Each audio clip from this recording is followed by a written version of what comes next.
Aku sedang menyetir ke bandara untuk perjalanan dinas, namun menyadari pasporku masih di rumah lalu aku kembali. Namun, ketika aku masuk kembali dan mendengar suamiku sedang bicara di lantai atas dengan seorang wanita, aku berhenti. Aku mencoba mendekat, dan apa yang kudengar membuat tanganku gemetar hebat serta hatiku mencelos ketakutan. Sebelum ceritanya dimulai, silakan tulis di kolom komentar dari daerah mana saja teman-teman yang menonton cerita ini.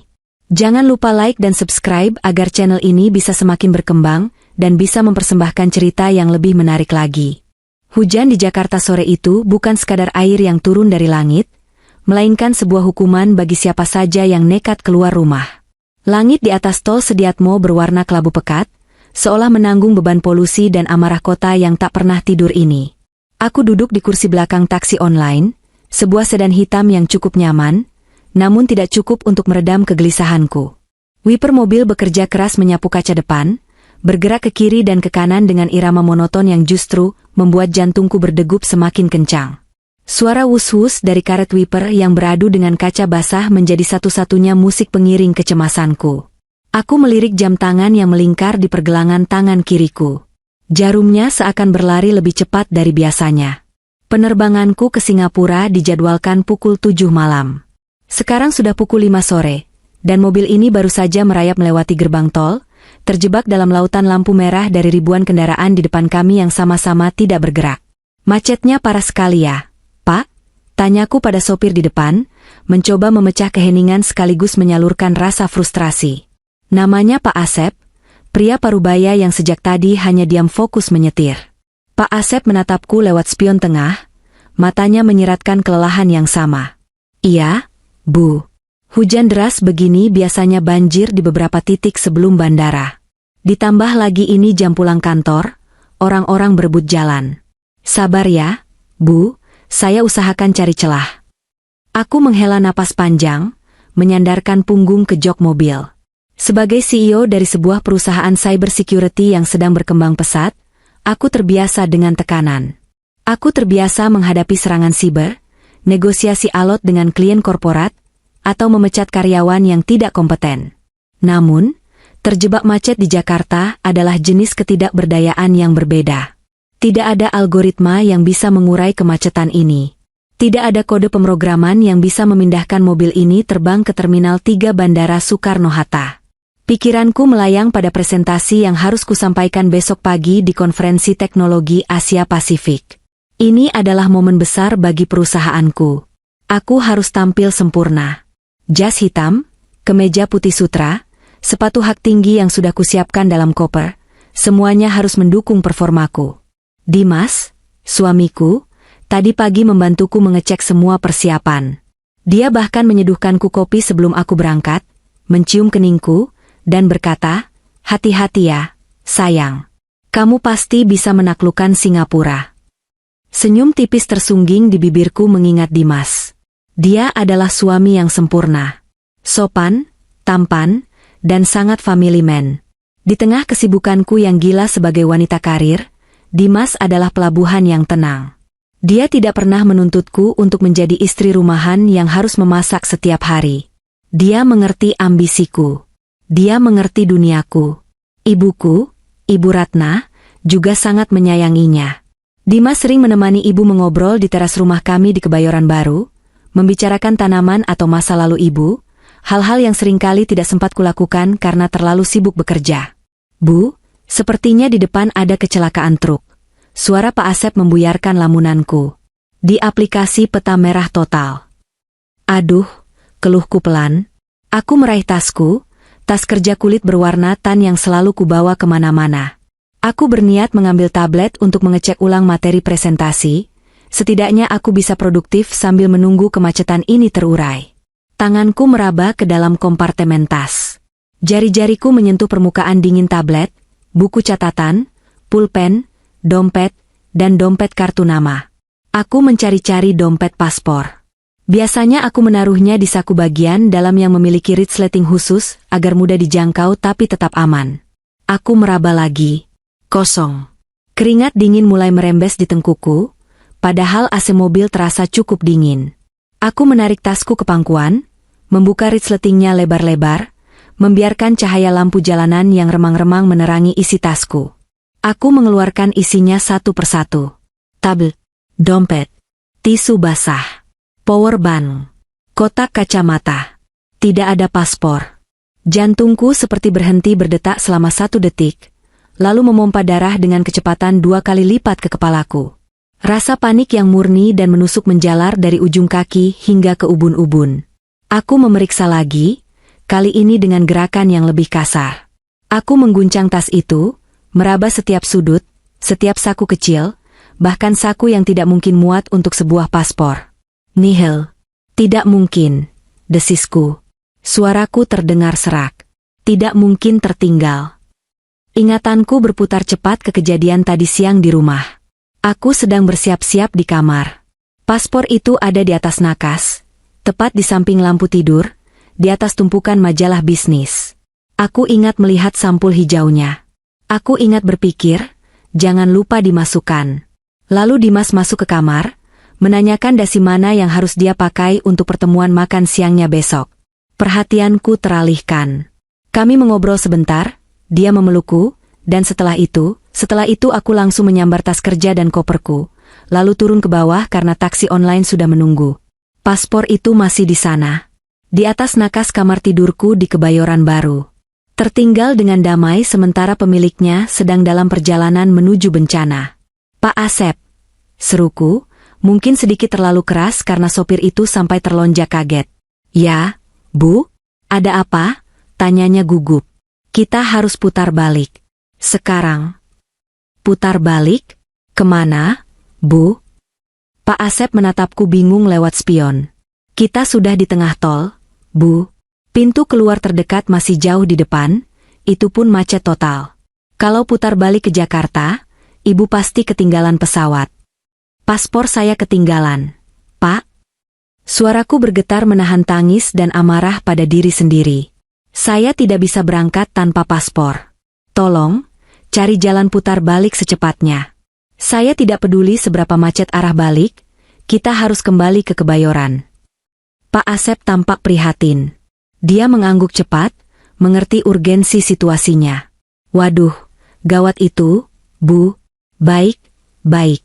Di depan sana ada putaran resmi untuk petugas yang kadang dibuka kalau darurat, atau saya coba keluar di pintu tol Pantai Indah Kapuk lalu langsung masuk lagi ke arah kota. Tapi macetnya ampun-ampunan, Bu. Lakukan saja, Pak. Tolong cepat. Pintaku sambil memijat pelipis yang tiba-tiba berdenyut nyeri. Aku menyandarkan kepala ke jendela mobil yang dingin. Hujan di luar semakin deras, seolah menertawakan kebodohanku. Bagaimana bisa seorang CEO yang mengatur keamanan data ribuan klien, bisa melupakan dokumen paling penting untuk perjalanannya sendiri? Ini konyol. Ini sangat tidak profesional. Aku mengambil ponselku, berniat menelepon Dimas untuk memintanya menyiapkan paspor itu di depan rumah, agar aku bisa langsung mengambilnya tanpa turun dari mobil. Atau lebih baik lagi, dia bisa mengantarkannya menggunakan ojek online agar kami bertemu di tengah jalan. Jari jempolku sudah berada di atas nama, suamiku sayang, di daftar kontak. Namun, aku ragu. Dimas mungkin sedang tidur atau sedang bersantai. Tadi dia bilang merasa sedikit tidak enak badan setelah mengantarku ke pintu depan. Dia bilang ingin istirahat lebih awal supaya besok segar. Kalau aku meneleponnya sekarang, dia pasti akan panik dan merasa bersalah karena tidak mengingatkanku. Dia tipe suami yang akan menyalahkan dirinya sendiri atas kecerobohanku. Dan lagi, menggunakan jasa pengiriman untuk dokumen sepenting paspor di tengah hujan badai begini terlalu berisiko. Bagaimana kalau kurirnya kecelakaan? Bagaimana kalau paspornya basah? Tidak, aku harus mengambilnya sendiri. Risiko ketinggalan pesawat memang besar, tapi aku bisa memesan tiket penerbangan terakhir malam ini atau penerbangan paling pagi besok subuh. Masih ada waktu sebelum konferensi dimulai jam 9 pagi. Aku membatalkan niat menelepon Dimas. Biarlah ini jadi kejutan yang tidak menyenangkan buatku saja. Aku tidak ingin mengganggu istirahatnya. Lagi pula, kalau aku sampai di rumah nanti, dia pasti akan kaget melihatku kembali dan mungkin bisa menenangkanku yang sedang kalut ini. Pelukan Dimas adalah satu-satunya hal yang bisa meredakan stresku saat ini. Mobil Pak Asep akhirnya berhasil bermanuver keluar dari antrean utama, dan memutar balik di akses yang dia sebutkan tadi. Arah kembali ke kota Jakarta sedikit lebih lancar dibandingkan arah ke bandara, meskipun tetap padat. Gedung-gedung pencakar langit Jakarta mulai terlihat samar di balik tirai hujan. Lampu-lampu kota berpendar bias, menciptakan lukisan abstrak yang suram. Pikiranku terus berkecamuk. Aku membayangkan wajah kecewa ibu kalau tahu aku seceroboh ini. Ibu selalu mendidikku untuk teliti. Ketelitian adalah tanda integritas. Maya, begitu kata ibu dulu saat mengajariku memeriksa laporan keuangan mendiang ayah. Ibu adalah wanita yang tangguh. Setelah ayah meninggal, ibu menjaga aset keluarga dengan sangat hati-hati. Rumah di Kebayoran, tanah di Yogyakarta, beberapa ruko di Jakarta Pusat, semuanya dikelola ibu dengan bantuan notaris kepercayaan keluarga. Sampai akhirnya aku menikah dengan Dimas. Dan ibu mulai mempercayakan beberapa urusan kecil pada Dimas, karena ibu merasa sudah tua dan lelah. Dimas sangat hormat pada ibu. Itu salah satu alasan aku jatuh cinta padanya. Dia tidak pernah mengeluh saat ibu memintanya mengantar ke dokter, atau menemani belanja ke pasar tradisional, hal yang kadang malas kulakukan. Ibumu adalah ibuku juga, Mei, kata Dimas dulu saat aku merasa bersalah karena terlalu sibuk bekerja.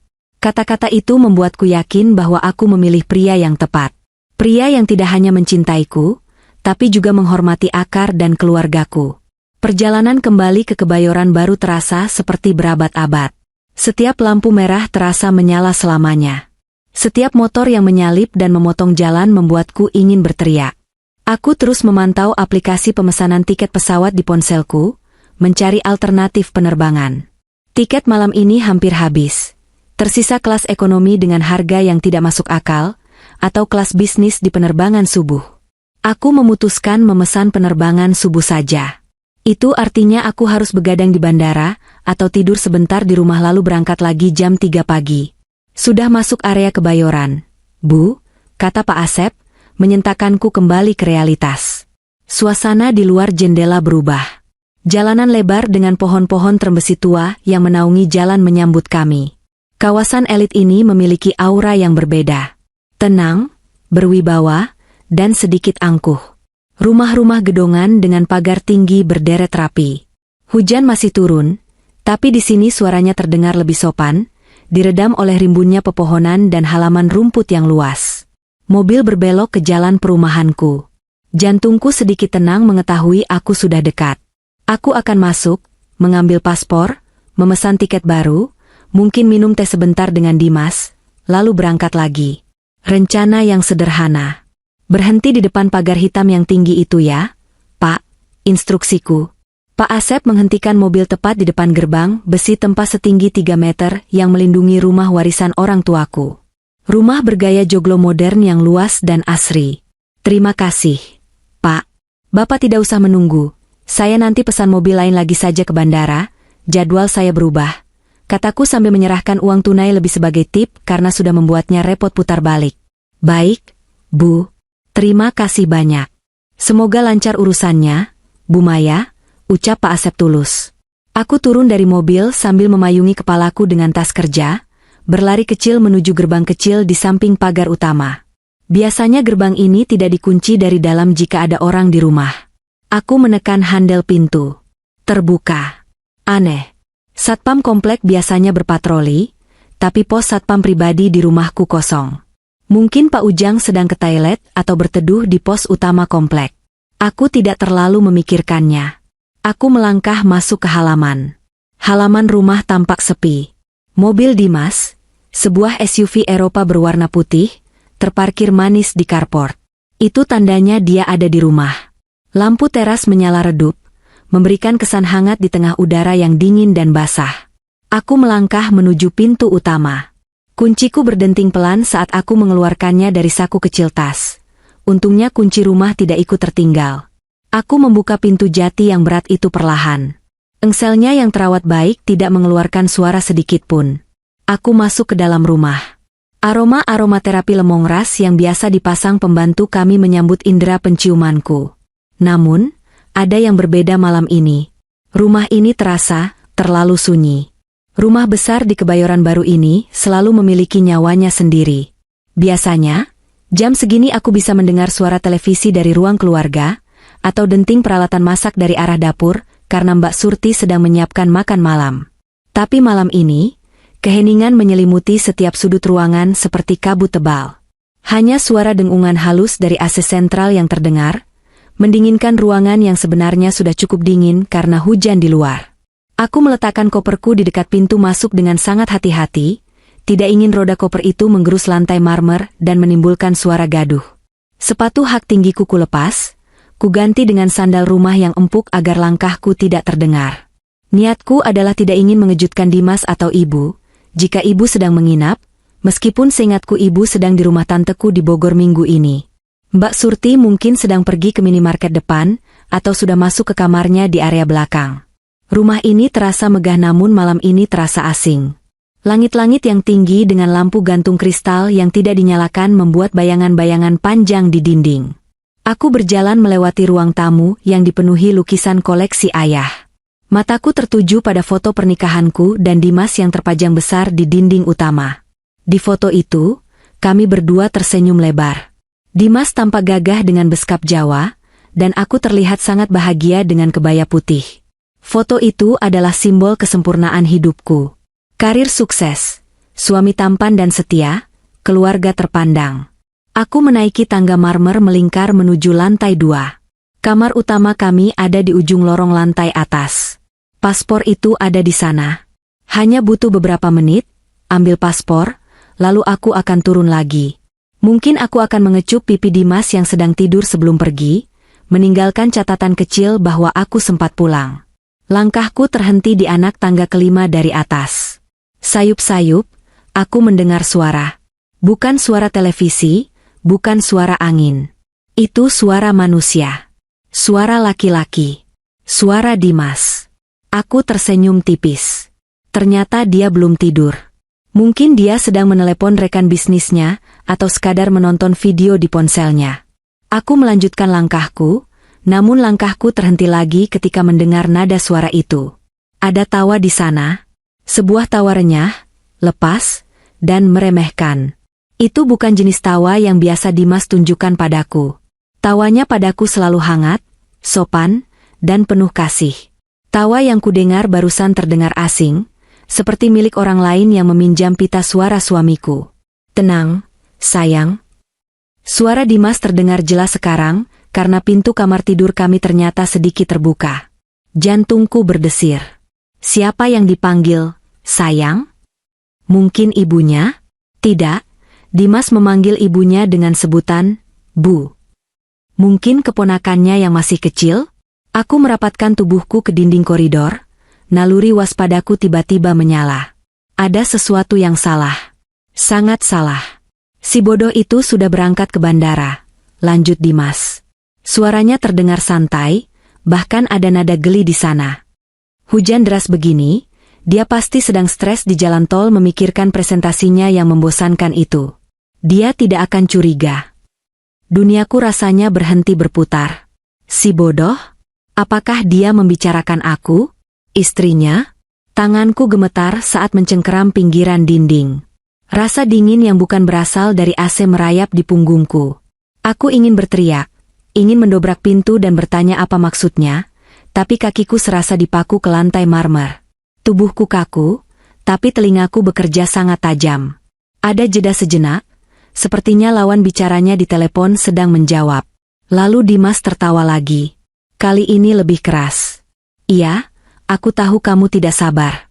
Aku juga sudah muak harus berpura-pura jadi suami teladan yang penurut. Kamu tahu betapa lelahnya aku harus mendengarkan ocehan ibunya tentang sejarah keluarga ningrat mereka? Membosankan setengah mati. Tapi sabarlah sedikit lagi. Air mataku menetes tanpa permisi. Satu persatu, jatuh membasahi pipiku yang mulai terasa panas. Jadi selama ini, kepeduliannya pada ibu, kesabarannya mendengarkan cerita masa lalu keluarga kami, itu semua hanya akting? Sandiwara? Dimas terdengar berjalan mondar-mandir di dalam kamar. Aku bisa mendengar suara langkah kakinya di atas karpet tebal. Sertifikat rumah ibunya yang di Jogja sudah di tangan notaris bayaran kita, kata Dimas dengan nada bangga, seolah dia baru saja memenangkan lotre. Si Maya itu terlalu sibuk mengurus data orang lain sampai lupa mengamankan data asetnya sendiri. Dia percaya 100% padaku. Tanda tangannya? Ah, gampang. Aku sudah melatih tanda tangannya selama 2 tahun. Bahkan orang bank saja tidak bisa membedakannya. Aku menutup mulutku dengan kedua tangan, menahan isak tangis yang hendak meledak. Lututku lemas. Aku merosot perlahan, bersembunyi di balik pilar besar di dekat tangga, agar tidak terlihat dari celah pintu kamar. Ini mimpi buruk. Ini pasti mimpi buruk. Suamiku, Dimas, pria yang setiap malam tidur di sampingku, pria yang selalu memijat kakiku saat aku lelah pulang kerja, ternyata adalah ular berbisa yang sedang melilit leherku pelan-pelan. Minggu depan, begitu dananya cair, kita langsung cabut ke Bali. Tiketmu sudah aku urus. Babe, apartemen di SCBD juga sudah aman. Kita tinggalkan saja keluarga Sokaya ini dengan hutang dan masalah. Biar si Maya itu merasakan bagaimana rasanya jatuh dari menara gadingnya. Suara di seberang telepon terdengar samar-samar, suara wanita yang manja dan melengking. Aku tidak bisa mendengar apa yang wanita itu katakan, tapi aku bisa membayangkan seringai di wajah Dimas saat mendengarnya. Iya, Siska sayang. Sabar ya. Aku tutup dulu, takut si Mbak pembantu pulang dari pasar. Love you. Sambungan telepon terputus. Hening kembali menyelimuti rumah besar ini. Namun, keheningan kali ini terasa mencekik. Aku merasa seperti sedang berada di dalam peti mati. Siska? Siapa Siska? Nama itu terdengar asing namun menyakitkan. Di dalam kamar, aku mendengar Dimas bersenandung kecil. Dia bersiul pelan, nada lagu yang ceria, sangat kontras dengan hatiku yang baru saja hancur berkeping-keping menjadi debu. Aku harus masuk ke sana. Aku harus melabraknya. Aku harus menampar wajah palsunya itu dan menyeretnya ke kantor polisi sekarang juga.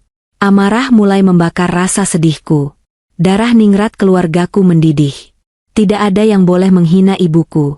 Tidak ada yang boleh mencuri warisan ayah. Aku mulai bangkit berdiri, tanganku mengepal erat hingga kuku-kukuku menancap di telapak tangan. Aku siap melangkah menuju pintu kamar. Namun, langkahku terhenti lagi. Otak bisnisku tiba-tiba mengambil alih kendali. Insting bertahan hidup yang selama ini kugunakan di dunia korporat yang kejam menyala terang di tengah badai emosiku. Jika aku masuk sekarang, apa yang akan terjadi? Dimas akan menyangkal. Dia akan memutarbalikkan fakta. Dia mungkin akan melakukan kekerasan fisik karena kedoknya terbongkar dan tidak ada orang lain di rumah ini. Atau lebih buruk lagi, dia akan kabur sekarang juga, membawa dokumen-dokumen penting yang mungkin sudah dia curi, dan aku akan kehilangan jejaknya serta aset-aset itu selamanya. Dia bilang sertifikat sudah di tangan notaris bayaran. Itu artinya proses hukum sudah berjalan secara ilegal.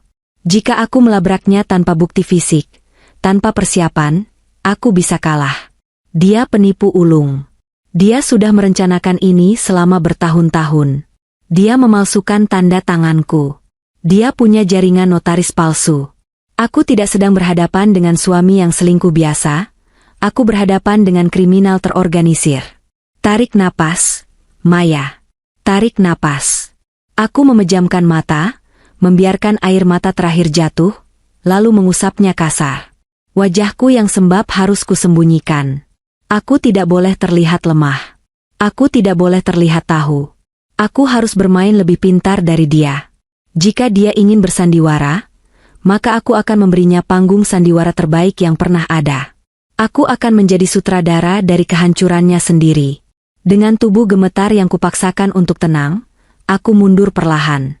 Menuruni anak tangga satu persatu dengan kehati-hatian yang sama seperti saat aku naik tadi. Mundur. Menjauh dari sumber suara yang menghancurkan hidupku. Sesampainya di lantai bawah, aku menyambar koperku. Aku memakai kembali sepatu hak tinggiku. Aku keluar dari pintu depan, menutupnya pelan-pelan hingga bunyi, klik, terdengar sangat lirih. Di teras, hujan masih turun, tapi tidak sederas tadi.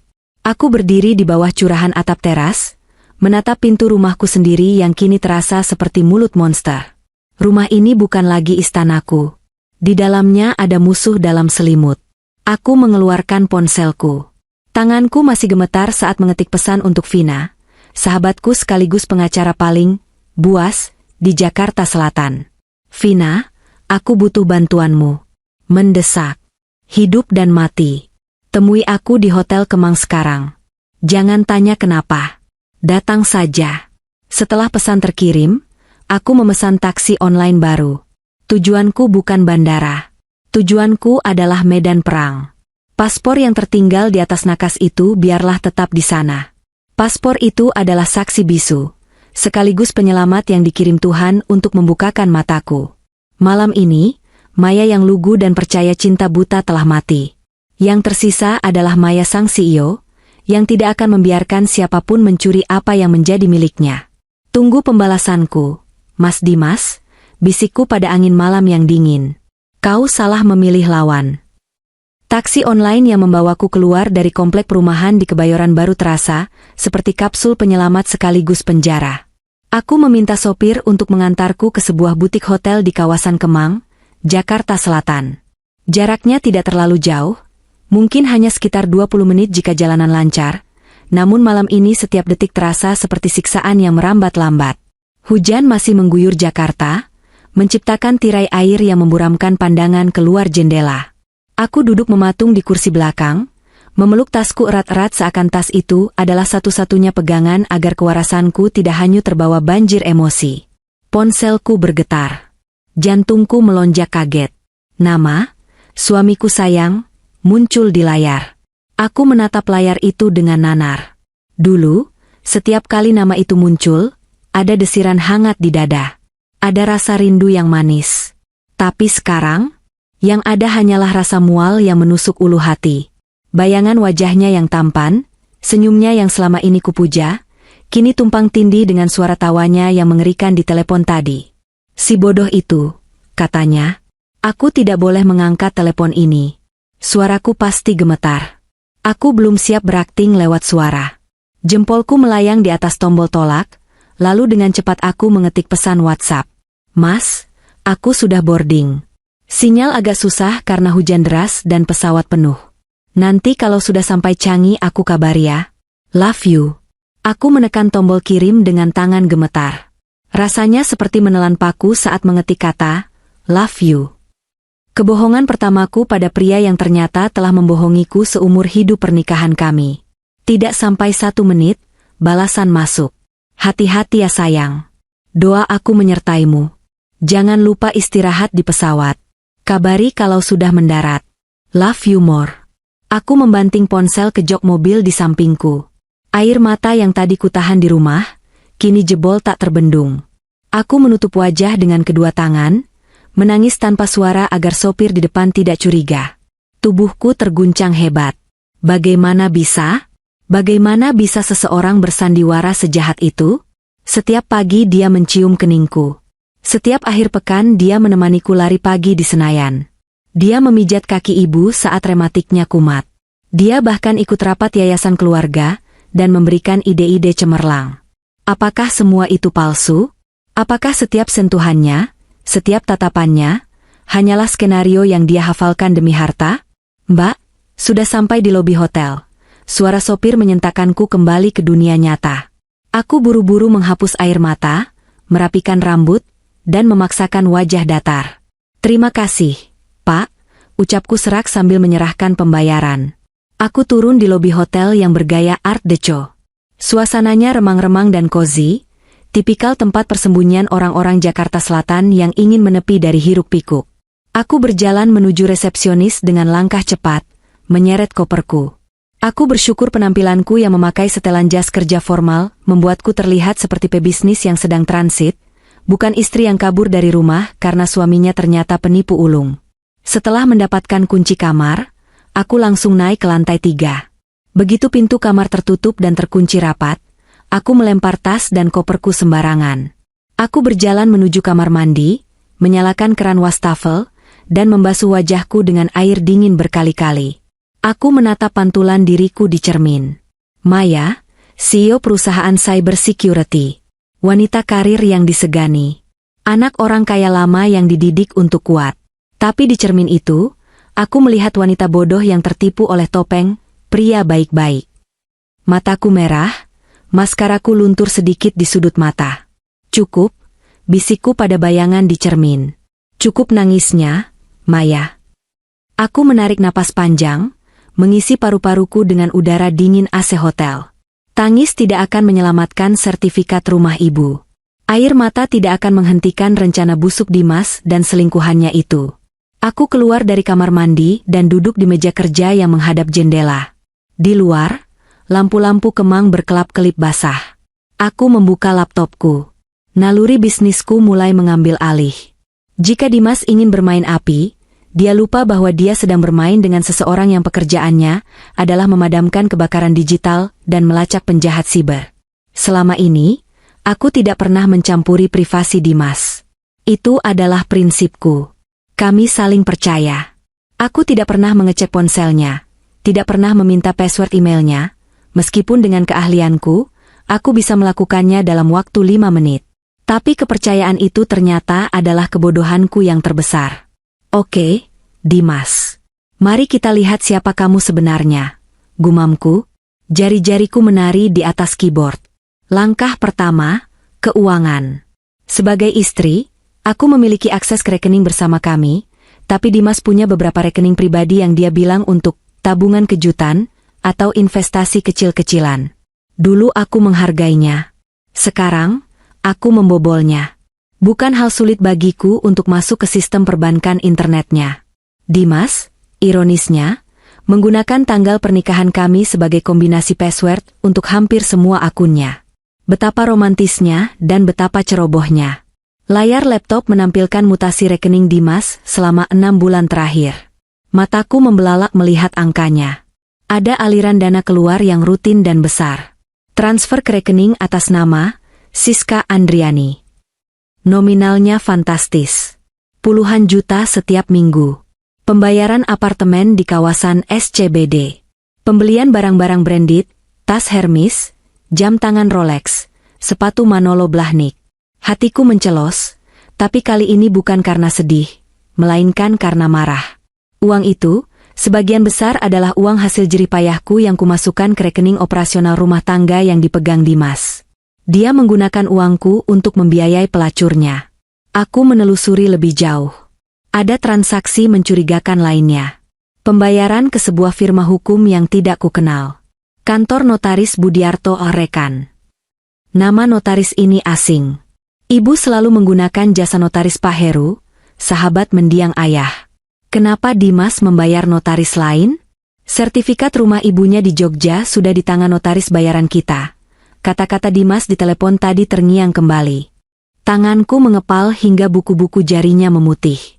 Dia benar-benar melakukannya. Dia memalsukan dokumen untuk memindah tangankan aset ibu. Rumah joglo di Yogyakarta itu bukan sekadar bangunan. Itu adalah jiwa ibu. Tempat ibu lahir, tempat kenangan masa kecilku. Harganya memang miliaran, tapi nilai sentimentalnya tak terhingga. Aku beralih ke riwayat lokasi ponsel Dimas. Sebagai bagian dari fitur keamanan keluarga yang kami pasang di ponsel masing-masing, yang ironisnya dia setujui demi terlihat transparan, aku bisa melacak kemana saja dia pergi. Aku melihat pola pergerakannya sebulan terakhir. Saat dia bilang, meeting dengan klien, di Tangerang, GPS-nya menunjukkan dia ada di sebuah apartemen mewah di SCBD. Saat dia bilang, mengantar ibu ke pameran Flora, ternyata dia hanya menurunkan ibu di sana. Lalu mobilnya bergerak ke arah Senopati, ke sebuah restoran fine dining, dan diam di sana selama 3 jam sebelum menjemput ibu lagi. Brengsek. Rasa dingin merambat di sekujur tubuhku. Bukan dingin karena AC, tapi dingin karena menyadari bahwa aku tidur di samping musuh selama 5 tahun. Dimas bukan hanya selingkuh, dia sedang merancang perampokan besar-besaran terhadap keluargaku. Dan dia berencana kabur minggu depan. Waktuku tidak banyak. Aku harus bertindak cepat, tapi tidak boleh gegabah. Satu langkah salah, dia bisa tahu aku di Jakarta. Dia bisa menghancurkan bukti, atau lebih parah, menyakiti ibu. Ibu ada di Bogor sekarang, aman untuk sementara. Tapi aset-aset itu, aku butuh sekutu. Aku tidak bisa melakukan ini sendirian. Aku butuh seseorang yang mengerti hukum, seseorang yang loyal, dan seseorang yang sama bengisnya dengan Dimas jika diperlukan. Vina. Aku meraih ponselku lagi. Vina adalah teman kuliahku dulu. Sekarang dia adalah pengacara litigasi papan atas di Jakarta. Dia terkenal dengan gaya bicaranya yang pedas dan kemampuannya memenangkan kasus-kasus perceraian kelas kakap, serta sengketa bisnis yang rumit. Vina orangnya to the pound, tidak suka basa-basi, dan sangat protektif terhadap teman-temannya. Aku meneleponnya. Dering ketiga, dia mengangkat. Halo, Bu CEO? Tumben telepon malam-malam. Bukannya lo harusnya lagi terbang ke Singapura? Suara Vina terdengar diiringi musik jazz pelan di latar belakang. Sepertinya dia sedang di kafe atau bar. Vin, suaraku bergetar sedikit, tapi aku berusaha mengontrolnya. Gue masih di Jakarta. Gue butuh bantuan lo. Sekarang. Hening sejenak di seberang sana. Vina sepertinya menangkap nada urgensi dalam suaraku. Musik di latar belakang terdengar menjauh, sepertinya dia melangkah keluar ruangan. Ada apa? Mei? Lo kenapa? Suara lo kayak orang habis nangis. Gue di Hotel Grand Kemang. Gue nggak bisa cerita di telepon. Ini soal Dimas. Dan ini soal kriminal, Vin. Bukan cuma rumah tangga. Dimas? Suami lo yang kayak malaikat itu? Vina terdengar kaget, tapi profesionalitasnya langsung mengambil alih. Oke. Gue di daerah Senopati. Gue meluncur ke sana. Kita ketemu di mana? Jangan di lobi hotel, terlalu terbuka. Ada kafe 24 jam di dekat hotel, yang agak tertutup. The Reading Room atau semacamnya? Gue kirim Sherlock. Oke, tunggu gue. Jangan ngapa-ngapain dulu. Jangan hubungi siapa-siapa, apalagi Dimas. Tarik napas, Mei. Gue Otwu. Sambungan terputus. Aku meletakkan ponsel dan kembali menatap layar laptop. Data-data ini, aku harus mengamankannya. Aku melakukan backup semua bukti transaksi, riwayat lokasi, dan chat-chat mencurigakan yang berhasil kusedot dari cloud backup Dimas ke dalam hard drive eksternal terenkripsi. Malam ini aku bukan istri yang sedang terluka. Malam ini aku adalah Maya, sang CEO yang sedang melakukan audit forensik terhadap karyawan yang korup. Bedanya, karyawan ini memegang kunci hatiku dan kunci brankas keluargaku. Perutku terasa perih karena belum makan malam, tapi nafsu makanku hilang sama sekali. Aku mengambil air mineral dari minibar dan meneguknya sampai habis. Aku harus kuat. Aku harus fokus. Aku mengganti pakaianku. Melepas jas kerja yang kaku, menggantinya dengan kemeja kasual dan celana jeans yang ada di koper. Aku memakai topi dan kacamata hitam, meskipun ini malam hari. Aku tidak mau ada kenalan atau rekan bisnis yang melihatku di Kemang saat aku seharusnya di Singapura. Aku menatap paspor digital di ponselku. Paspor fisikku tertinggal di rumah, di atas nakas, menjadi saksi bisu pengkhianatan Dimas. Tapi mungkin itu memang cara Tuhan. Kalau paspor itu tidak tertinggal, aku sudah duduk manis di pesawat sekarang, sementara Dimas tertawa-tawa merencanakan kehancuranku. Paspor yang tertinggal itu telah menyelamatkan hidupku. Sekarang, saatnya aku menyelamatkan sisanya. Aku menyambar laptop dan tasku, lalu keluar dari kamar hotel dengan langkah yang jauh lebih mantap daripada saat aku masuk tadi. Hati yang tadinya hancur lebur, kini mulai membeku menjadi es yang tajam. Siap untuk menusuk balik. Kafe di Kemang itu temaram, dipenuhi aroma kopi Arabica yang kuat dan asap rokok tipis yang menggantung di udara. Dinding-dindingnya dipenuhi rak buku tinggi, menciptakan sekat-sekat privasi yang alami. Musik instrumental mengalun pelan, cukup untuk meredam percakapan tapi tidak mengganggu konsentrasi. Aku memilih meja di sudut paling belakang, tersembunyi di balik pilar kayu besar. Aku memesan black coffee tanpa gula. Pahit. Sama seperti kenyataan yang harus kutelan malam ini. Tak lama kemudian, sosok Vina muncul. Dia terlihat mencolok dengan jumpsuit merah marun dan blazer hitam yang disampirkan di bahu. Rambut bob pendeknya tertata rapi. Wajahnya tegas dengan riasan bold. Dia menatap sekeliling dengan mata elangnya, lalu menangkap keberadaanku di sudut. Vina berjalan cepat menghampiriku, wajahnya penuh kekhawatiran yang jarang dia perlihatkan. Dia langsung duduk di hadapanku, meletakkan tas Hermesnya di meja, dan menatapku lekat-lekat. Mei, my God. Lo kelihatan kacau, komentarnya jujur tanpa basa-basi. Mata bengkak, muka pucat. Cerita sama gue. Dimas kenapa? Selingkuh? Aku mengangguk lemah, lalu menyodorkan laptopku yang sudah terbuka. Lebih parah dari selingkuh, Vin. Dia mau ngerampok gue. Dia mau jual aset warisan ibu dan kabur sama pelakornya ke Bali minggu depan. Mata Vina membelalak. Apa? Dimas? Dimas yang itu? Yang kalau ngomong sama nyokap lo sopannya kayak abdi dalam keraton. Semuanya palsu, Vin. Semuanya sandiwara. Aku menceritakan kronologi kejadiannya. Mulai dari paspor yang tertinggal, kembalinya aku ke rumah, percakapan telepon yang kudengar, hingga temuan awalku di mutasi rekening. Vina mendengarkan dengan seksama, ekspresinya berubah dari kaget menjadi geram, lalu akhirnya menjadi dingin dan penuh perhitungan. Mode pengacara killernya sudah aktif. Anjing, umpat Vina pelan tapi penuh penekanan. Dia mengeluarkan kotak rokok, menyalakan satu batang, dan menghembuskan asapnya kasar ke atas. Bukan cuma anjing, dia itu predator. Mei, lo sadar nggak kalau polanya ini rapi banget? Dia memalsukan tanda tangan lo, dia punya notaris bayaran, dia punya rencana exit yang matang. Ini bukan kerjaan amatir. Suami lo itu pro. Itu yang gue takutin, Vin. Makanya gue nggak berani ngelabrak dia langsung di rumah. Gue takut dia nekat atau ngilangin bukti. Keputusan lo tepat, kata Vina sambil menunjukku dengan rokoknya. Kalau lo labrak tadi, lo kalah. Dia bakal gaslighting lo, bilang lo salah dengar, atau malah dia kabur bawa semua dokumen asli. Sekarang kita punya elemen kejutan. Dia pikir lo di Singapura. Kita punya waktu beberapa hari buat gali kuburan buat dia. Vina mengeluarkan ponselnya, lalu mengetik pesan pada seseorang.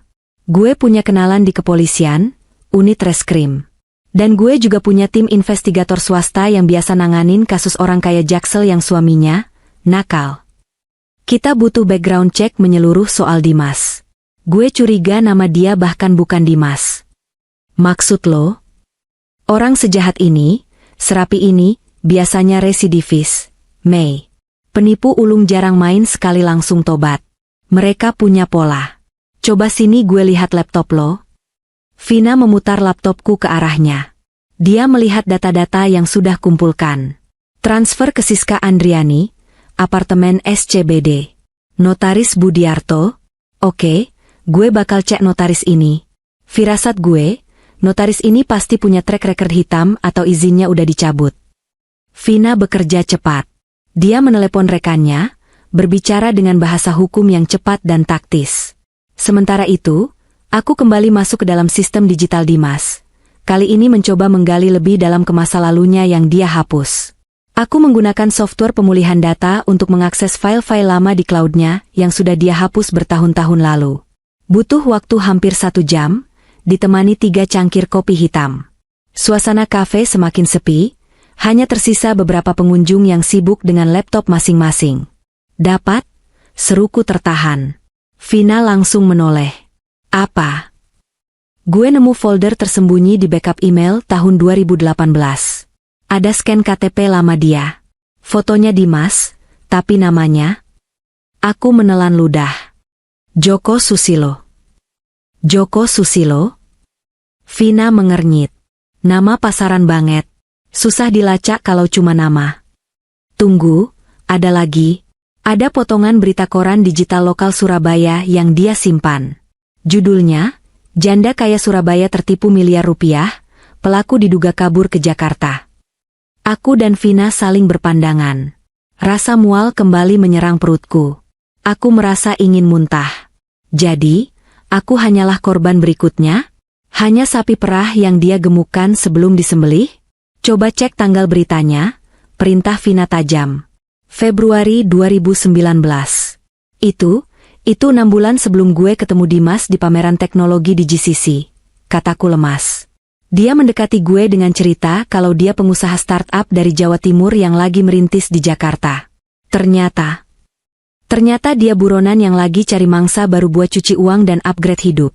Sambung Vina dingin. Dia mematikan rokoknya di asbak dengan gerakan memutar yang sadis. Oke, Mei.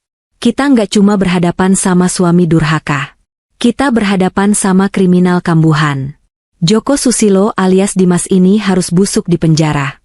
Gue nggak terima sahabat gue dipermainkan sama sampah kayak gini. Gue harus gimana, Vin? Gue harus lapor polisi sekarang. Jangan dulu. Kalau lapor sekarang, prosesnya lama. Kita butuh bukti telak. Kita butuh tertangkap tangan. Kita harus biarkan dia merasa menang dulu. Vina menatapku dengan tatapan licik. Dia mau jual rumah ibu minggu depan, kan? Iya, dia bilang sertifikat sudah dinotaris. Bagus. Biarkan dia lanjutin prosesnya. Kita jebak dia pas akad jual beli. Itu momen paling krusial. Saat dia tanda tangan di atas materai palsu itu, saat itulah tindak pidananya sempurna. Pemalsuan dokumen, penipuan, penggelapan. Pasal berlapis, Mei 263, 378, 372 KUHP. Gue pastiin dia masuk minimal 5 tahun. Aku mengangguk, mulai paham arah permainan Vina. Tapi masih ada satu variabel yang menggangguku. Siska, sebutku. Selingkuhannya. Dimas mau kabur sama dia. Gue takut Siska bawa lari uang-uang yang sudah ditransfer sebelum kita tangkap Dimas. Vina tersenyum miring. Nah, itu tugas lo sebagai CEO yang cerdas. Kita pecah kongsi mereka. Cewek kayak Siska, yang mau sama suami orang demi tas Hermes, biasanya loyalitasnya cuma setipis kartu kredit. Kalau dia tahu, Dimas, itu sebenarnya, Joko, si penipu buronan yang bakal miskin di penjara, menurut lo dia bakal setia. Aku terdiam, memikirkan strategi itu. Benar juga. Siska adalah titik lemahnya. Jika aku bisa membalikan Siska, aku akan punya saksi kunci. Gue harus ketemu Siska, kataku tegas. Gue harus bikin dia sadar siapa laki-laki yang dia tiduri. Setuju. Tapi jangan tangan kosong. Lo harus bawa senjata. Kita cari tahu siapa Siska ini sebenarnya. Kalau dia mantan model, pasti banyak jejak digitalnya. Lo kan jagonya siber, Mei. Do your magic. Aku kembali menatap layar laptop. Semangatku membara. Rasa sakit hati perlahan berubah menjadi adrenalin pemburu. Aku mulai mengetik nama, Siska Andriani, di mesin pencari khusus yang biasa kugunakan untuk background cek karyawan level atas. Muncul beberapa profil. Aku menyaring berdasarkan lokasi dan lingkaran pertemanan. Ketemu. Siska Andriani. Mantan finalis gadis sampul majalah remaja tahun 2015, sekarang influencer gaya hidup mewah dengan followers ratusan ribu di Instagram.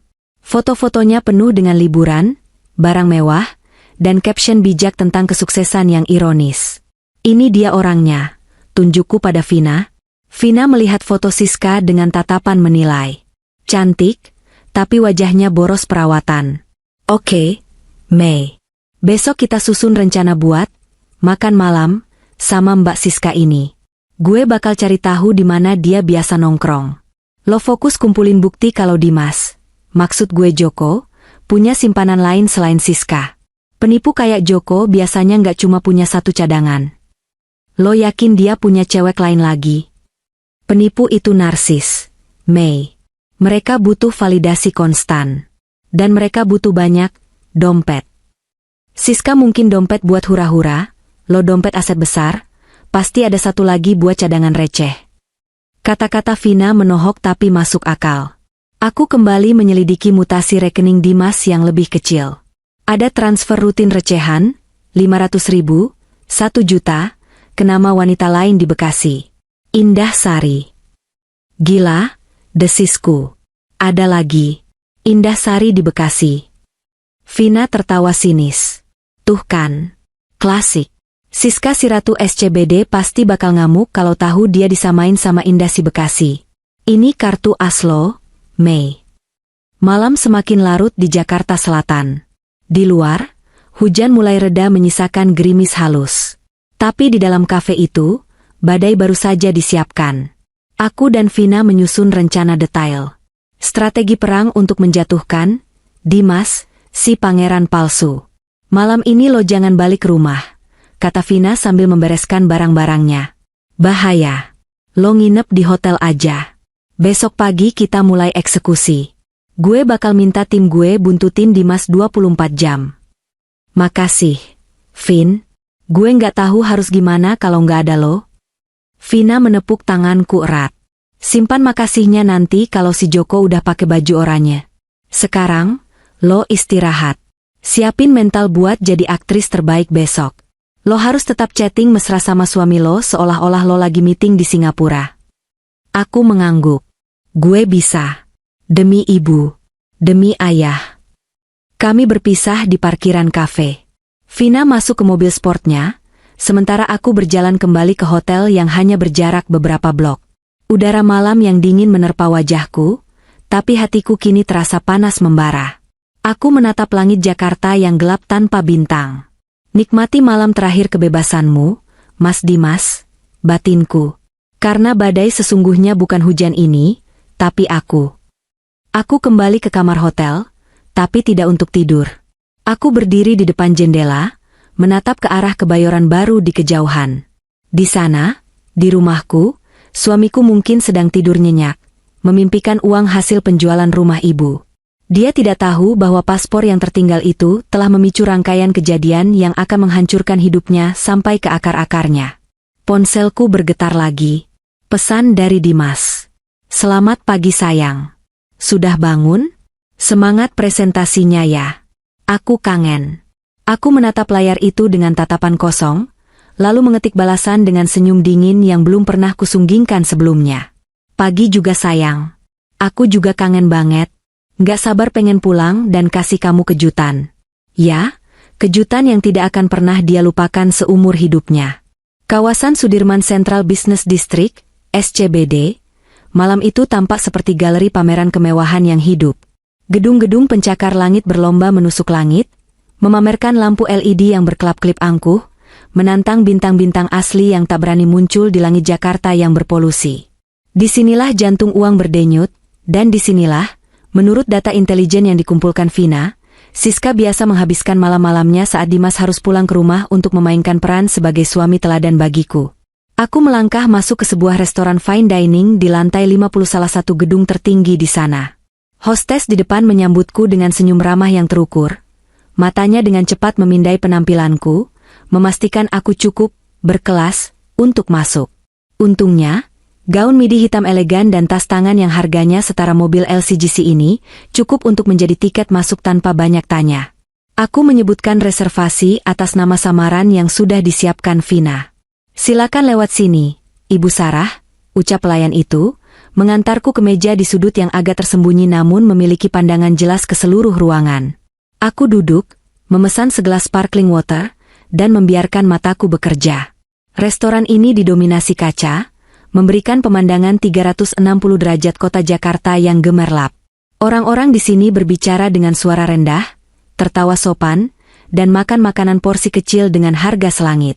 Di antara kerumunan sosialita dan ekspatriat itu, aku mencarinya.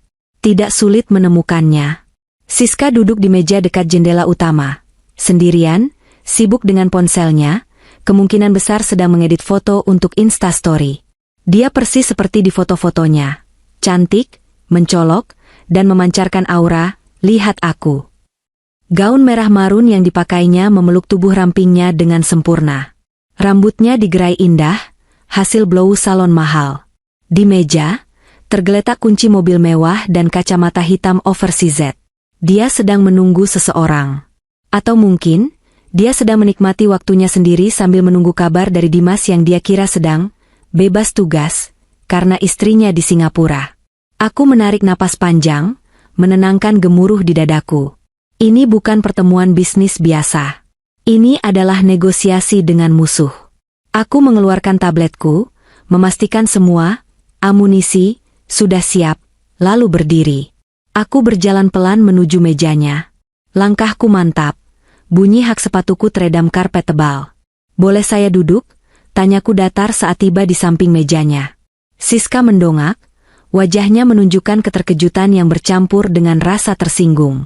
Matanya memindai wajahku. Dia tidak mengenaliku. Tentu saja, Dimas pasti tidak pernah menunjukkan fotoku padanya. Atau kalaupun pernah, Aku terlihat sangat berbeda malam ini dengan riasan tajam dan tatapan membunuh. Maaf, saya sedang tidak menunggu tamu.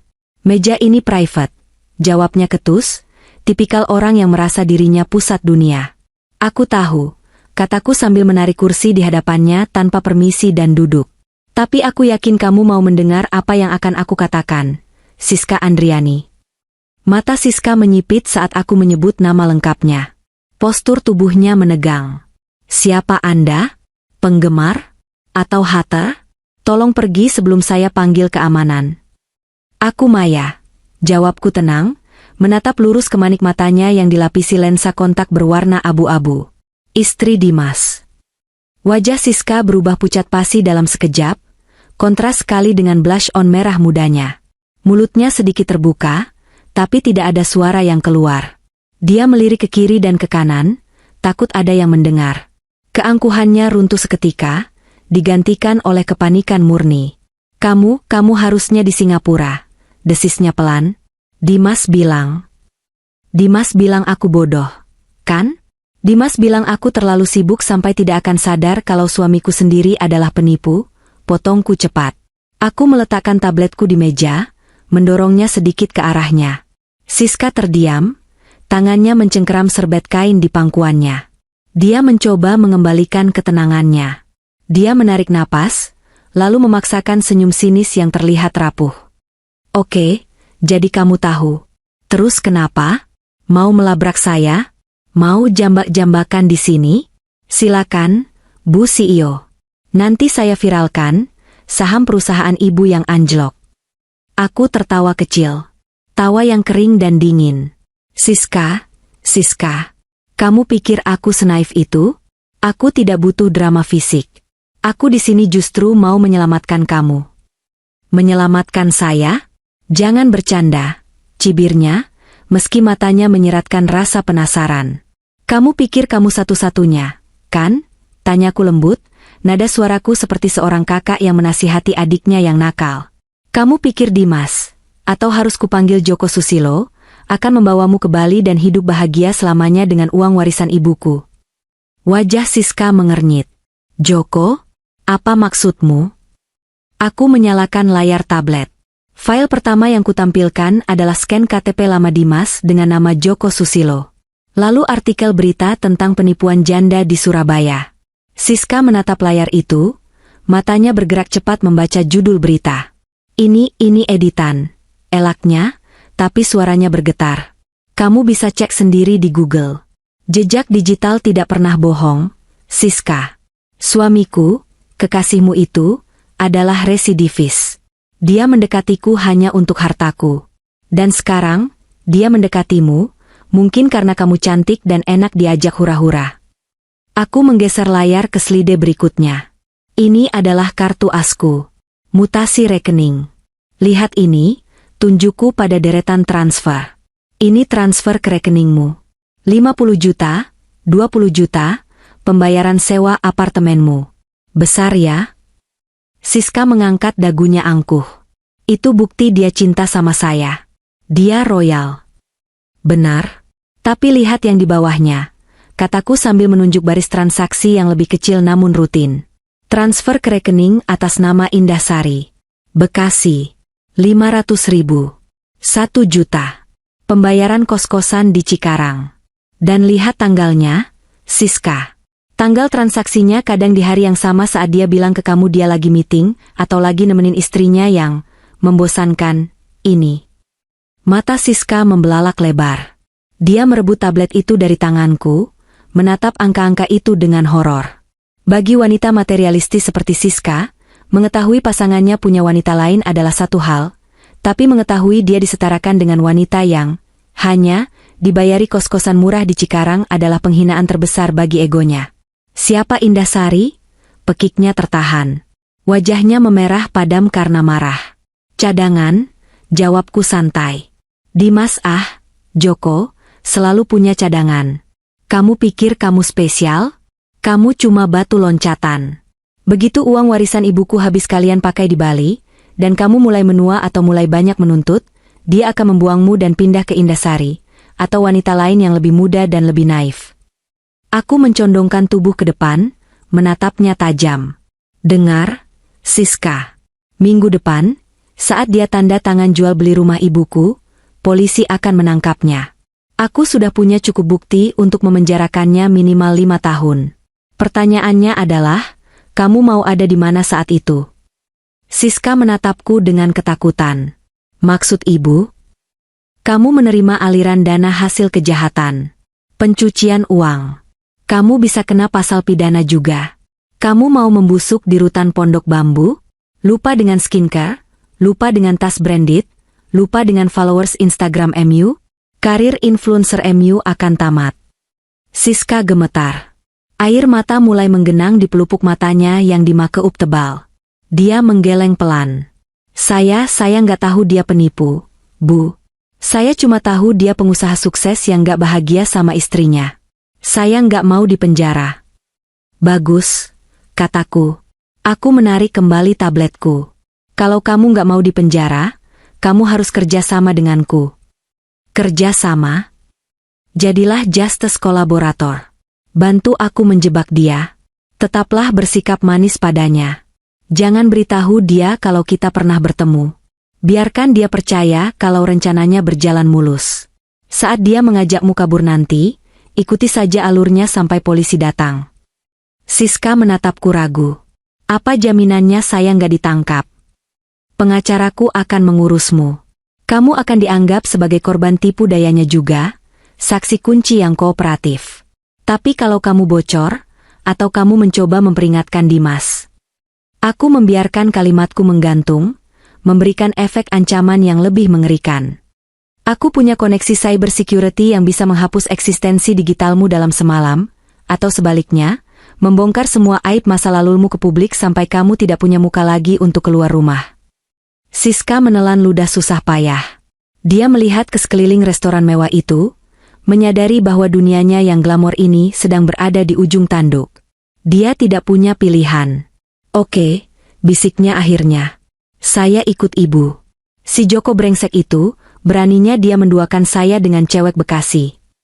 Aku tersenyum tipis. Egonya benar-benar terluka lebih parah daripada hatinya. Bagus. Sekarang, hapus air matamu. Pesan makanan paling mahal di sini, aku yang bayar. Anggap saja DP untuk kerja sama kita. Dan ingat, satu langkah salah, kamu habis. Aku berdiri, mengambil tasku. Sebelum pergi, aku menatapnya sekali lagi.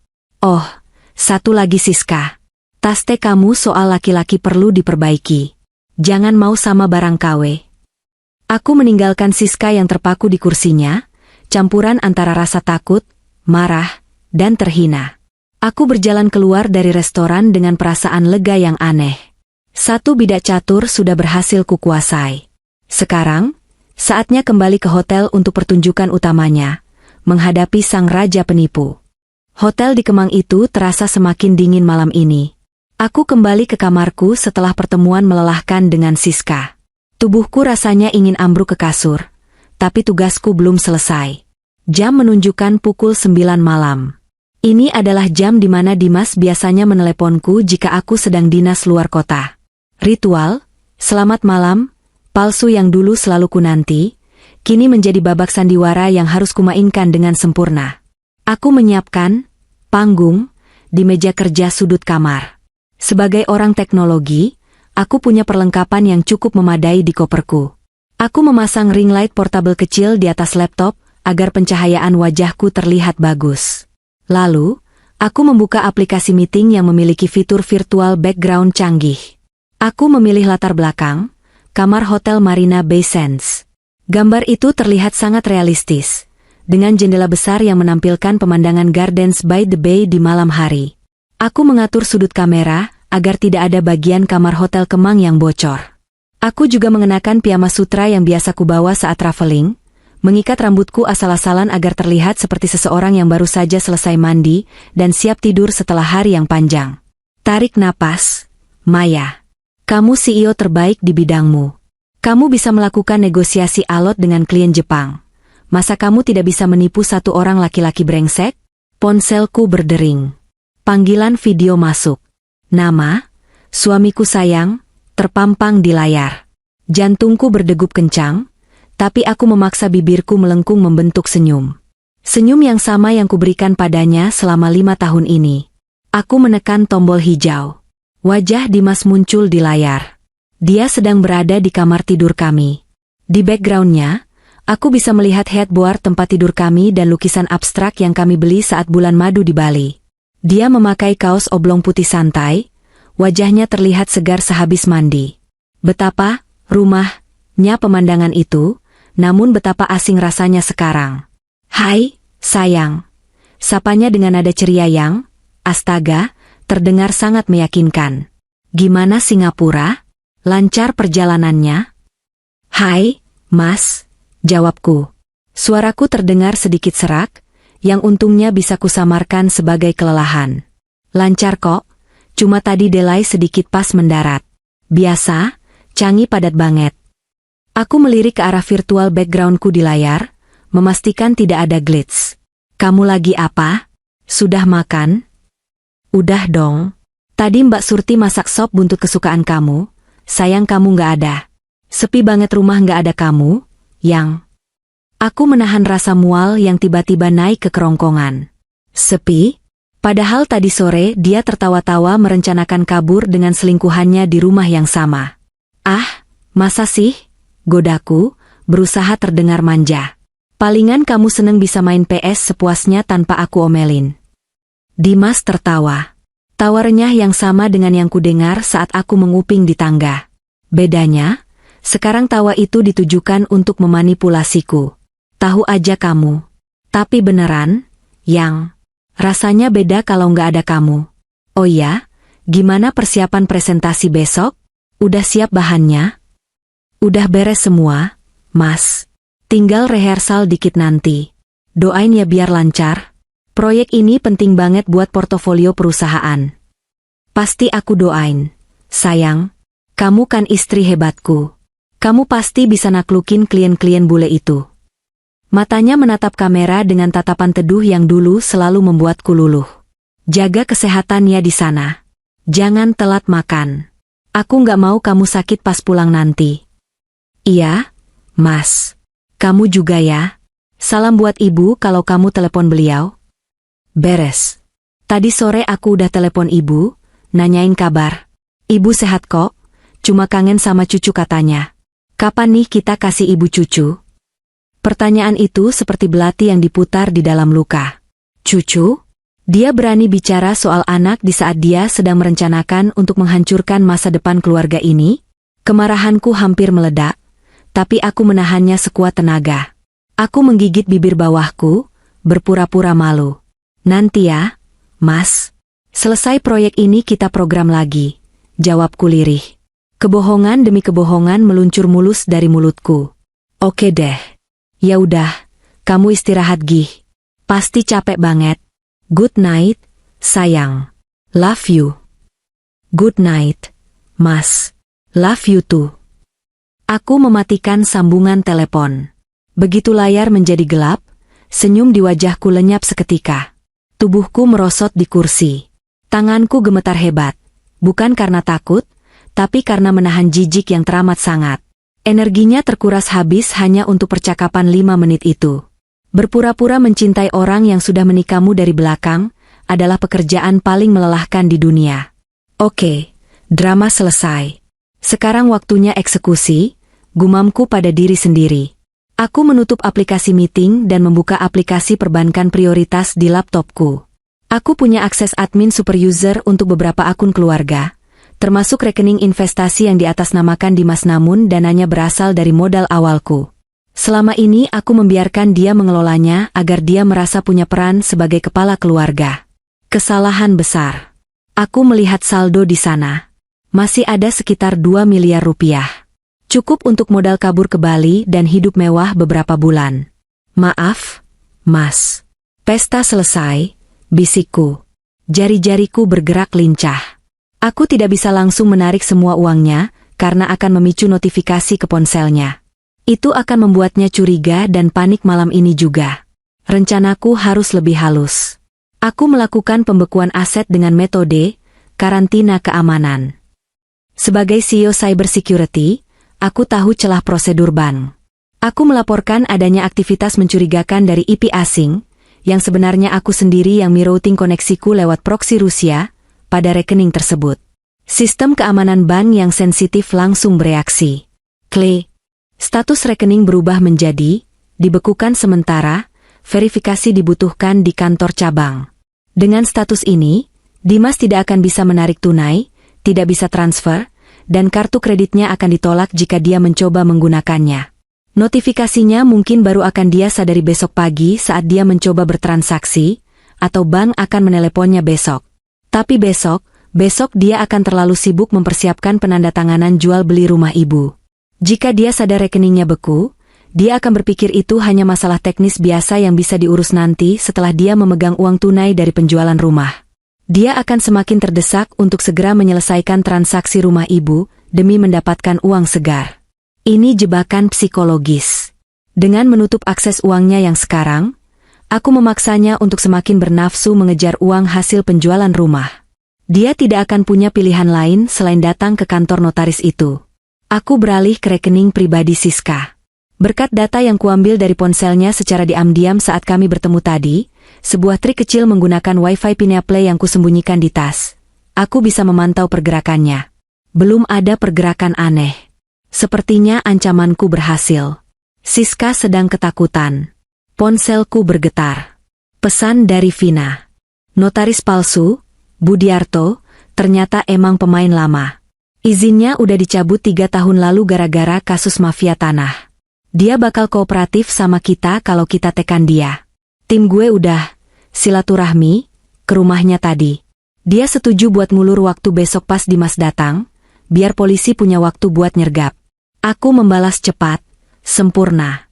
Rekening Dimas sudah aku bekukan dengan alasan security breach. Dia bakal desperate besok. Vina membalas dengan stiker jempol besar. Good job, Bu CEO. Tidur yang nyenyak. Besok kita nonton pertunjukan sirkus. Aku menutup laptop. Mataku menatap pantulan diriku di layar hitam yang mati. Wajahku terlihat lelah, tapi mataku menyala. Malam ini aku tidur sendirian di kamar hotel yang asing, tanpa pelukan suami, tanpa kenyamanan rumahku sendiri. Tapi untuk pertama kalinya dalam beberapa hari ini, aku merasa tenang. Aku telah mengambil kendali.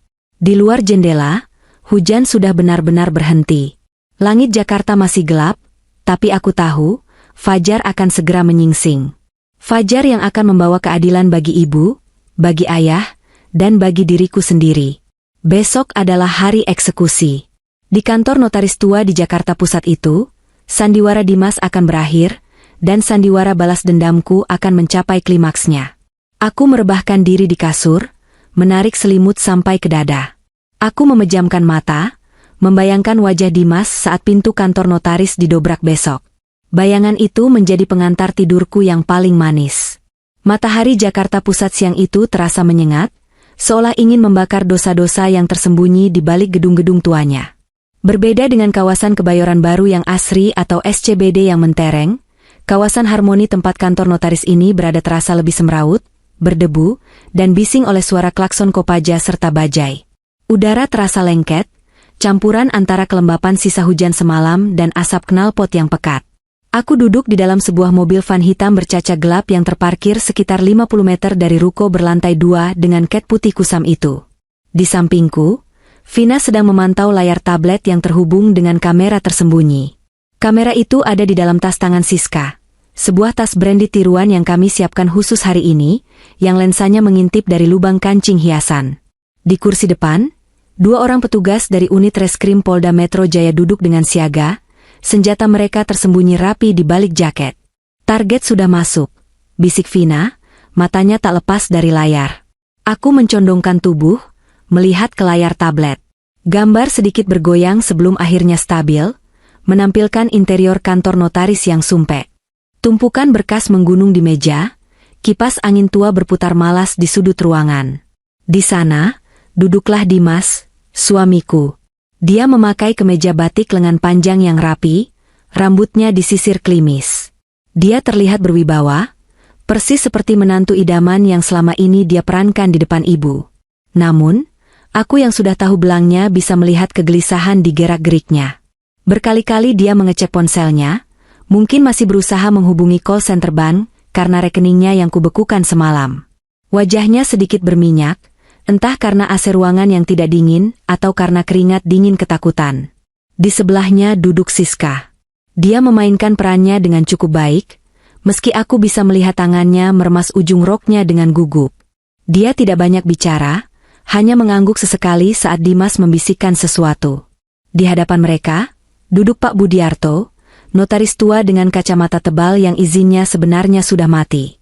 Dan di sisi lain meja, duduk pembeli rumah ibu. Namanya Pak Haryo, yang sebenarnya adalah rekan Vina, seorang pensiunan polisi yang jago berakting menjadi tuan tanah dari Kalimantan. Jadi, bagaimana Pak? Sertifikat aslinya sudah ada? Tanya Pak Haryo dalam video, suaranya terdengar berat dan meyakinkan. Sudah, Pak. Aman, jawab Dimas cepat. Dia mengeluarkan map hijau dari tas kerjanya. Hatiku berdesir melihat map itu. Itu map dokumen asli rumah ibu di Yogyakarta. Dimas benar-benar mencurinya dari brankas ibu. Ini sertifikat hak miliknya. Surat kuasa jual dari istri saya, Maya, juga sudah saya lampirkan. Istri saya sedang di Singapura, jadi dia mempercayakan tanda tangan akad ini kepada saya sepenuhnya. Bagus, bagus, kata Pak Budiarto, si notaris palsu, berpura-pura memeriksa dokumen. Dokumen lengkap. Sesuai kesepakatan, harga 15 miliar rupiah akan ditransfer setelah tanda tangan akta jual beli ini selesai. Dimas tersenyum lebar. Senyum tamak yang membuat perutku mual. 15 miliar tunai ya, Pak. Langsung ke rekening yang sudah saya berikan. Tentu, jawab Pak Haryo santai. Uang kecil itu. Aku menahan napas. Ini dia momennya. Pak Budiarto menyodorkan dokumen tebal di atas meja. Silakan tanda tangan di sini, Pak Dimas. Di atas materai ini. Ini sebagai bukti sah peralihan hak. Dimas mengambil pena emas dari saku kemejanya, pena hadiah ulang tahun dariku tahun lalu. Dia membuka tutup pena itu dengan gaya yang sok penting. Tunggu apa lagi, Mei? Tanya Vina di sampingku, tangannya sudah memegang gagang pintu mobil. Tunggu sampai tintanya menyentuh kertas. Jawabku dingin. Biar pasalnya sempurna. Percobaan penipuan dan pemalsuan dokumen yang sudah terlaksana. Di layar, Dimas membungkuk. Ujung penanya menari di atas kertas, membentuk tanda tangan yang sangat kukenal, tanda tanganku yang dia palsukan. Dia menarik napas lega setelah selesai, lalu tersenyum pada Siska. Beres, sayang, gerak bibirnya terbaca jelas. Sekarang, teriakku. Vina memberi kode pada polisi di depan. Pintu mobil van terbuka. Kami berempat melompat keluar, berlari menerobos trotoar panas menuju pintu ruko itu. Jantungku berpacu lebih cepat dari langkah kakiku. Brak! Salah satu polisi mendobrak pintu kantor notaris yang tidak terkunci itu dengan keras hingga menghantam dinding. Suara benturan itu membuat semua orang di dalam ruangan terlonjak kaget. Dimas sampai menjatuhkan penanya. Jangan bergerak. Kepolisian, bentak petugas yang memimpin di depan. Wajah Dimas pucat pasi. Dia berdiri spontan, matanya melotot melihat seragam polisi yang memenuhi ruangan kecil itu. Ada apa ini? Pak? Saya sedang transaksi sah. Ini salah paham. Lalu, aku melangkah masuk. Suara hak sepatu tinggiku mengetuk lantai keramik yang pecah-pecah, terdengar tajam di tengah keheningan yang mencekam. Vina berjalan di sampingku seperti pengawal pribadi. Dimas menoleh ke arah pintu. Matanya bertemu dengan mataku. Waktu seakan berhenti berputar. Mulutnya menganga, matanya berkedip-kedip tak percaya, seolah dia sedang melihat hantu. Maya? Suaranya tercekat, nyaris tak terdengar. Kamu di Singapura? Aku berdiri di hadapannya, hanya terpisah meja penuh dokumen palsu itu. Aku menatapnya dengan tatapan yang sudah kulatih semalaman di depan cermin, tatapan seorang ratu yang sedang menjatuhkan hukuman mati pada pengkhianat. Singapura panas hari ini, Mas. Jadi aku pikir lebih baik pulang ke Jakarta. Kataku tenang, namun nadaku setajam silet. Lagi pula, aku tidak mau melewatkan momen suamiku yang katanya, suami teladan, ini menjual rumah warisan ibuku. Mei, dengerin aku dulu. Dimas mencoba memutari meja, tangannya terulur hendak meraihku. Ini nggak seperti yang kamu lihat. Aku cuma mau bantu atur aset ibu biar lebih produktif. Ini investasi, Mei. Investasi? Potong Vina sambil tertawa sinis. Dia mengambil berkas di meja dan melemparnya ke dada Dimas. Investasi buat lari ke Bali sama selingkuhan lo? Joko Susilo, akting lo jelek banget. Mendengar nama aslinya disebut, lutut Dimas goyah. Dia mundur selangkah, menabrak kursi. Dia menoleh ke arah Siska, mencari dukungan. Siska, bilang sama mereka. Kita cuma rekan bisnis, kan? Siska, yang sudah berdiri di pojok ruangan, menggelengkan kepalanya pelan. Dia tidak menatap Dimas, melainkan menatapku takut-takut. Maaf, Mas Dimas. Aku sudah cerita semuanya ke Mbak Maya. Aku nggak mau ikut di penjara. Kamu. Wajah Dimas memerah padam, urat lehernya menonjol. Dia sadar dia sudah dikepung. Tidak ada jalan keluar. Uang tidak ada, paspor tidak ada, dan sekarang kebebasannya pun akan hilang. Borgol dia, perintah petugas polisi. Dua petugas langsung meringkus lengan Dimas, memaksanya berbalik dan menempelkan wajahnya ke meja, di atas dokumen yang baru saja dia tanda tangani. Suara besi beradu klik-klik saat borgol dipasang di pergelangan tangannya terdengar, seperti musik terindah yang pernah kudengar. Maya, tolong aku, Mei, aku suamimu. Dimas berteriak histeris saat diseret polisi keluar. Topeng bangsawannya hancur lebur, menyisakan wajah asli seorang pengecut. Aku hilaf, Mei. Jangan lakukan ini. Pikirkan nama baik keluarga kita. Aku berjalan mendekatinya saat dia hendak dibawa keluar pintu. Aku menatap wajahnya yang berkeringat dan penuh air mata buaya itu. Nama baik keluarga, bisikku tepat di telinganya. Kamu yang menghancurkannya saat kamu memutuskan untuk menipu ibu dan aku. Nikmati masa tuamu di penjara, Mas. Dan oh ya, terima kasih sudah mengingatkanku untuk tidak pernah menjadi bodoh lagi. Dimas diseret keluar menuju mobil polisi yang sudah menunggu dengan sirine menyala. Orang-orang di sekitar ruko mulai berkerumun, menonton drama penangkapan itu. Pak Budiarto, sang notaris palsu, hanya bisa pasrah duduk di kursinya saat polisi lain membacakannya hak-hak tersangka. Siska masih berdiri mematung di pojok, menangis sesenggukan, entah tangisan lega atau tangisan penyesalan. Aku tidak peduli. Aku mengambil map hijau berisi sertifikat rumah ibu dari atas meja. Memeluknya erat di dadaku. Rasanya hangat. Aset keluarga selamat. Warisan ayah aman. Vina merangkul bahuku. Lo oke, Mei? Aku menghela napas panjang, melepaskan beban yang menindih dadaku selama 24 jam terakhir. Gue oke, Vin. Lebih dari oke. Aku melangkah keluar dari kantor notaris yang pengap itu. Di luar, langit Jakarta masih terik, tapi bagiku, udaranya terasa segar. Aku mengeluarkan ponselku, membatalkan tiket pesawat ke Singapura. Ada hal yang lebih penting yang harus kulakukan sekarang. Pulang ke rumah, dan memeluk ibu. Sore itu, Kebayoran baru kembali tenang. Hujan yang sempat mengguyur sebentar di siang hari sudah berhenti total, menyisakan aroma khas tanah basah yang menguar ke udara, petricor. Aroma yang selalu mengingatkanku pada masa kecil, saat aku dan ayah duduk di teras menunggu hujan reda agar bisa bermain sepeda. Aku duduk di kursi rotan di teras belakang rumah, menghadap ke taman yang baru saja disiram air hujan. Di tanganku ada secangkir teh melati hangat. Di seberang meja, Ibu Ratna duduk dengan anggun, mengenakan selendang batik di bahunya untuk menahan udara sore yang mulai dingin. Suasana hening, tapi bukan keheningan mencekam seperti kemarin malam. Ini adalah keheningan yang damai, keheningan setelah badai berlalu. Aku baru saja menceritakan semuanya pada ibu. Tidak ada yang kututupi. Mulai dari paspor yang tertinggal, perselingkuhan Dimas, rencana jahatnya menjual rumah Jogja, hingga penangkapannya siang tadi. Aku sempat takut ibu akan syok atau jantungan mendengar menantu kesayangannya ternyata seorang kriminal. Tapi, aku lupa satu hal, ibuku adalah istri seorang pengusaha yang merintis dari nol. Dia wanita besi yang dibalut kebaya sutra. Ibu meletakkan cangkir tehnya perlahan. Wajah tuanya tampak tenang, meski ada gurat kesedihan di matanya.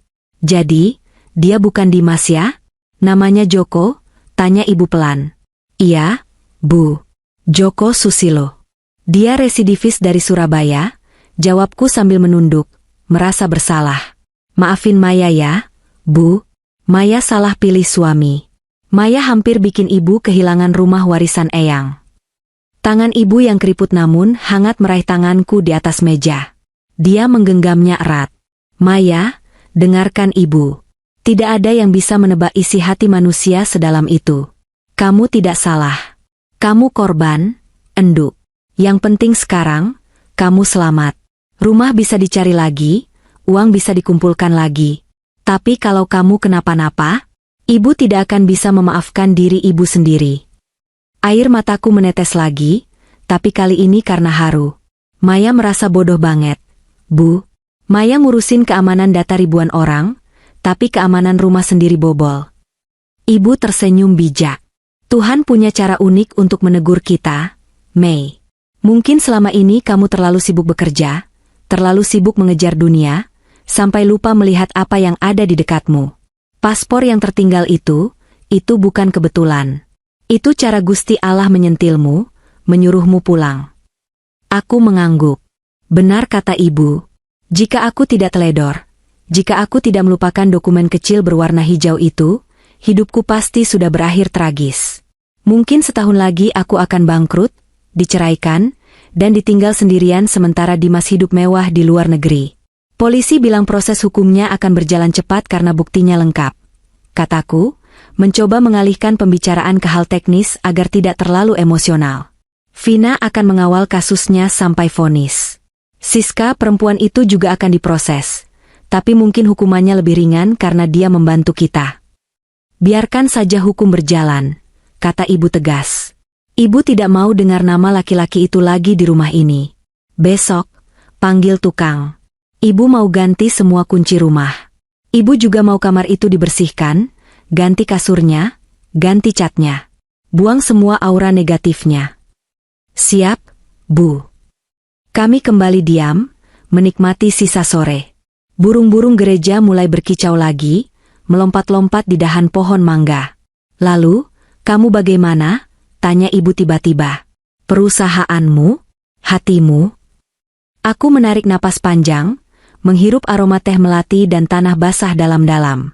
Perusahaan aman, Bu. Besok Maya tetap harus ke kantor, banyak yang harus dibereskan. Soal hati. Aku tersenyum tipis. Mungkin butuh waktu untuk sembuh. Tapi Maya lega.